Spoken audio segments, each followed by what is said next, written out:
potatoes, about 1¼ kilos I've done. Should be enough for about 8 people. So peel them and cut them into roast potato sized pieces. I'm going to pop them into cold water.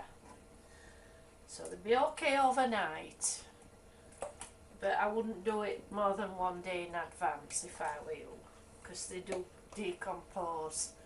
They will keep longer if you put them in the fridge. Cover them in cold water.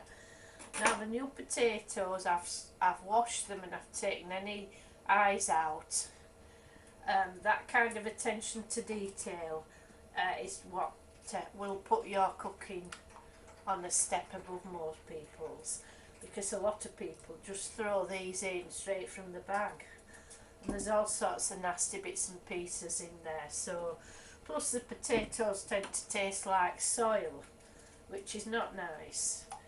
So I always make the effort to do things really carefully.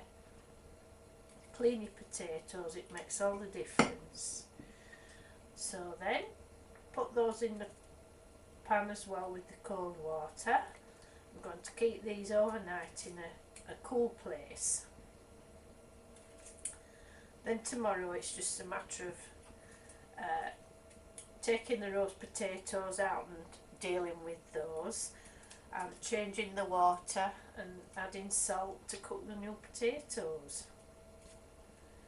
I've peeled the carrots and I'm cutting them into chunks because I'm going to roast those tomorrow along with the parsnips.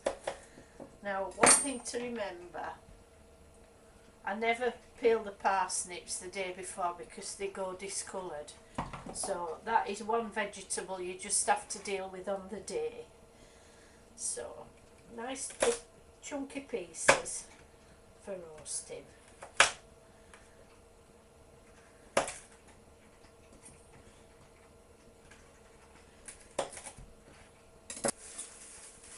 Just to keep the carrots, I'm going to pop them in a bag and stick them in the fridge. Next up it's the sprouts. Just snap them off. That's the freshest way to buy your sprouts.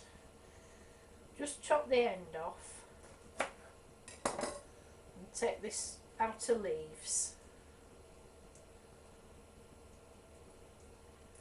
I just take a couple off. And not everyone does this, but a little cross in the base of the sprout just helps them to cook quicker. They only take about 10 minutes boiling, the sprouts. So just prepare them all in that way. And when you've done, just pop them in a bag. Wash them first, rinse them off, and just pop them in a bag in the fridge, ready for tomorrow.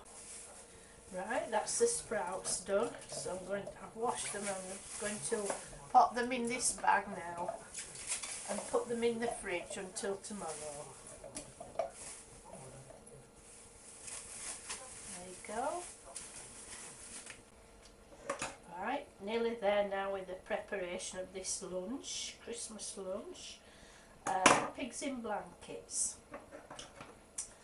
I've got 25 little sausages here, and I'm going to wrap each one in 1/3 of a rasher of streak bacon. Just enough to go around it once. And I'm going to line them up on this tray. When I'm finished, I'll cover them in cling film and pop them in the fridge, ready for tomorrow.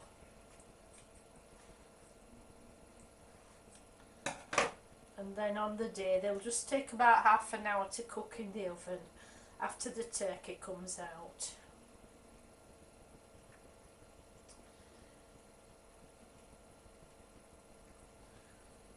There we go.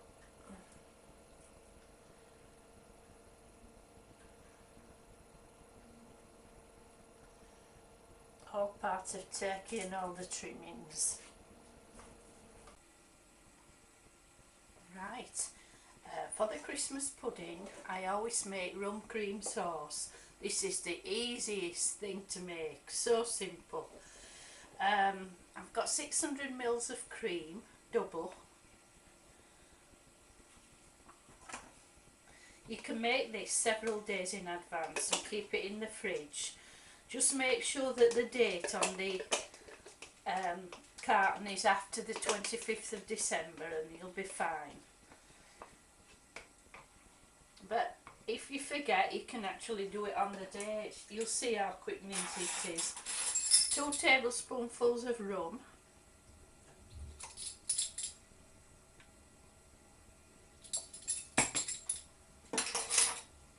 And 1/4 of a cup of icing sugar. And that's it. You just whisk that together till it's all mixed. Then cover it with cling film and keep it in the fridge until your Christmas pudding is ready to serve. And I promise you, it's to die for. Unbelievable. So quick and easy. How cool is that?